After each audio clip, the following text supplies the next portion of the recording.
Godzilla Minus One has arrived globally. Gojira! The movie's got a lot to offer for kaiju fans and moviegoers in general. But the number one highlight of this Godzilla has no doubt got to be his atomic breath. Termed in this movie as the heat ray. It is the heat ray. Is that a first for Godzilla? It's not the first. It's a lot of the time people forget that it's, I think that's what they originally called the atomic blast in the original Godzilla, wasn't it that? They've started to call it that in the MonsterVerse as well, haven't they? They like on the toys it says with heat ray. Yeah, it's something that like a lot of fans don't ever call it. Like we usually just say the atomic blast or the atomic breath, but I guess they're trying to make it a little bit more, I guess, technical, because it's kind of confusing calling it the atomic blast and the atomic, breath, and maybe they're trying to get away from like talking about bombs all the time and getting it confused with atomic blasts, but yeah, the heat ray is kind of like an old school term for it. Yeah. We're both here to talk about this jaw-dropping take on Godzilla's most infamous ability. And see where it stacks in Godzilla's long legacy of atomic blasts. We want to ask you guys where you think this atomic blast ranks throughout all of Godzilla history. Before we get into it though, we just wanted to help you spread a little Christmas cheer with a little help from our friends at Otaku America. They're the go-to toy store for those of you looking to upgrade your collection. Find the best collectibles featuring Godzilla, Gamera, Ultraman, and more. Plus, deck your halls with some killer kaiju art. Their website's a cinch to use, so you'll have no trouble finding anything you need. Got a kaiju fan or two on your list this year, but don't know what to get them? No problem. Get them an Otaku America gift card. So you guys can get 10% off your order when you use the code DANGERVILLE now through January 1st. And of course, the link will be down in the description. Now let's get back to the heat ray, or the atomic blast, whatever you want to call it. Ooh, what can I say about it? You spend the whole, or like the first half of the film leading up to Godzilla's arrival in Tokyo. So when he finally arrives, it's so awesome to look at, but it's so terrifying at the same time. And as Godzilla fans, we all know it's coming. But even though we knew it was coming, it still was absolutely terrifying and really tense to watch. They do a really good job leading into the actual use of the heat ray. So, obviously, we witness our lead character, Koichi Shikishima, who's watching Godzilla from a pretty far distance. He's just been outrunning him. But then, what is it we see, Jacob? What do we see? The charge up for this new atomic blast, dude. I have to tell you, this is definitely one of the more dramatic build-ups we've ever seen with Godzilla. I know we have the really cool one from Godzilla 2014, to where you kind of see it go up his tail, and it's all like the crazy music, and it's like, oh, here it comes!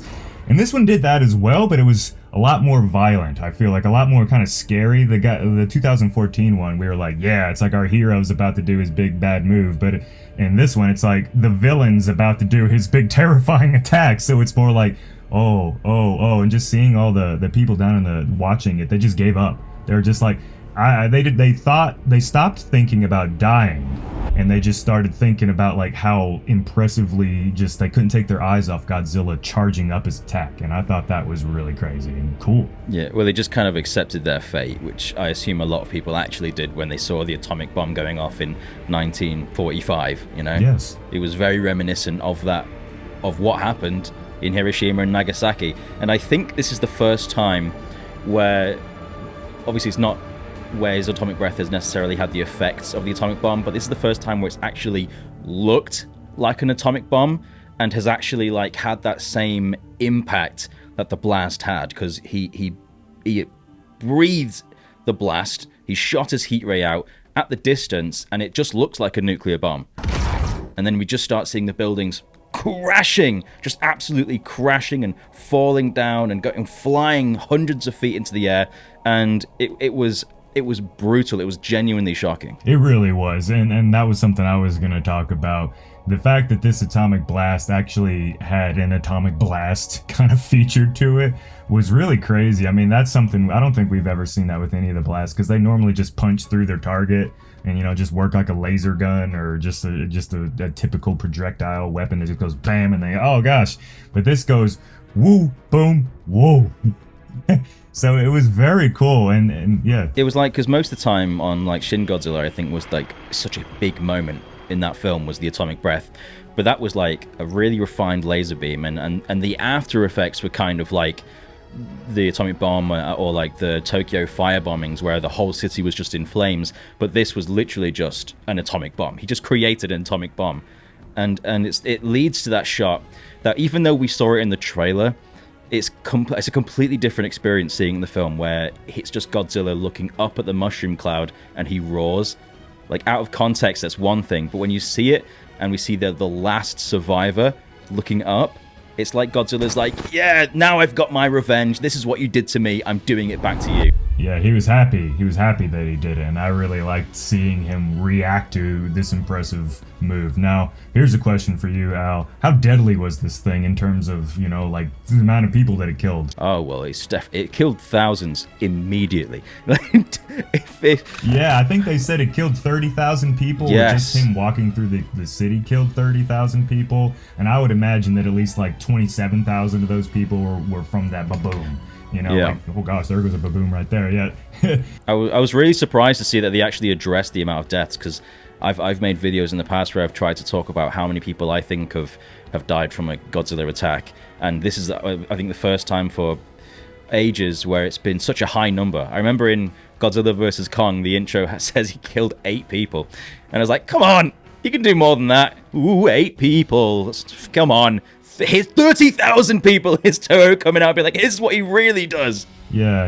That definitely made the movie feel a little bit more scary and intense, that like actually thousands of people were dying. It wasn't just 8 people. Not that there's any, you know, we can't go and say, oh, no big deal, 8 people died, but like obviously when you actually see Godzilla destroy tens of thousands of people, that definitely makes the movie's stakes a little bit higher.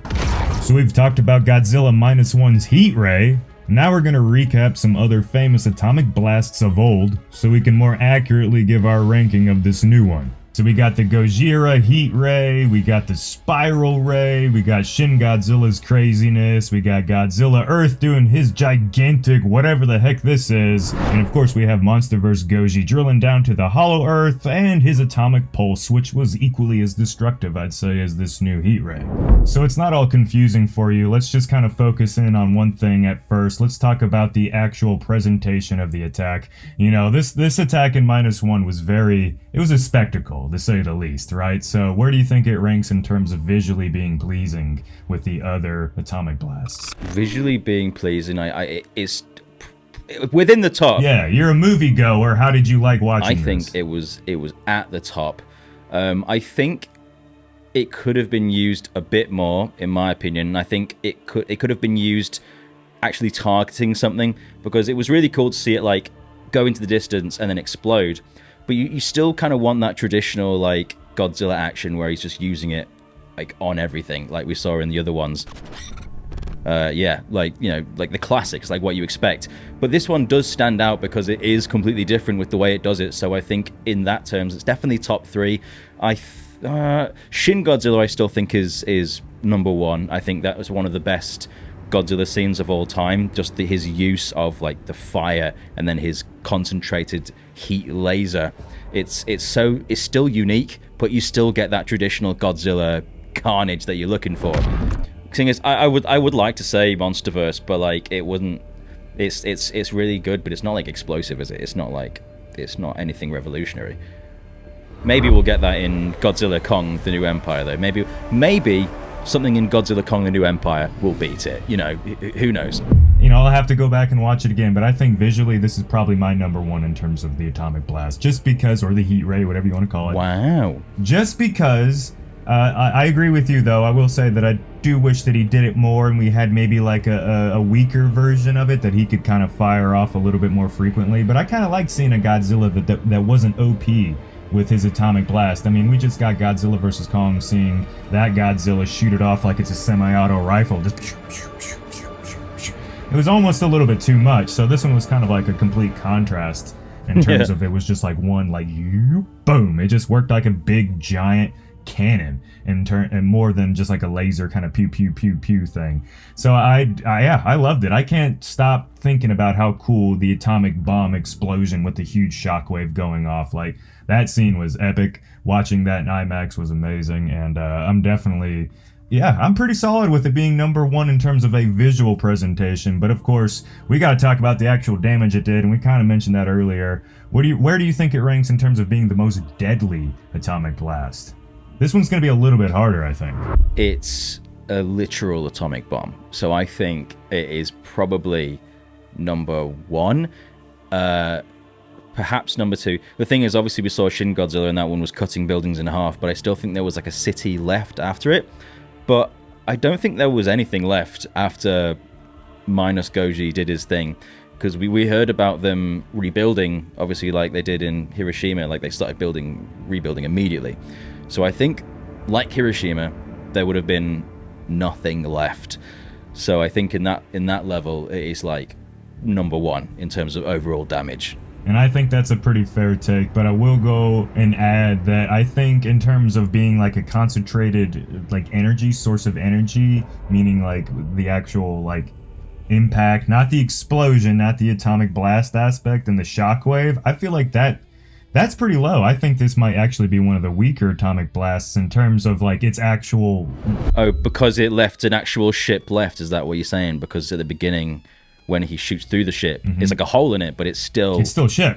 It's still floating. Yeah. So I think the explosion does most of the damage. The shockwave does more than the actual atomic blast itself. Because if you look at it, even when it exploded, the explosion, I don't think was the same size as a true atom bomb back then. I know we have ones these days that are massive compared to that, but it seemed a little small. It almost seemed like kind of like a mini nuke, like a tactical nuke or something like that. Which I don't think it would deliver the same sort of, power as blowing up an asteroid or drilling down halfway through the Earth. So I don't think it's the most powerful... Yeah, because Final Wars obviously faced off against a literal crashing asteroid, wasn't it, in Final Wars? Also, it has to be said that in water, atomic energy does dilute, basically. So if he was firing it from underwater, which he did, there's a chance that the actual heat ray that came to the surface was maybe like a third of the temperature and power of what it was when he was on the surface. So that I guess that's probably why the ship wasn't completely obliterated. So we told you what we think about the heat ray. Now we want to hear what you have to say about this new Godzilla ability. Make sure to let it rip down in the comments. Anyway, guys, this has been Jacob, and that's been Alistair. And we'll see you in the next one.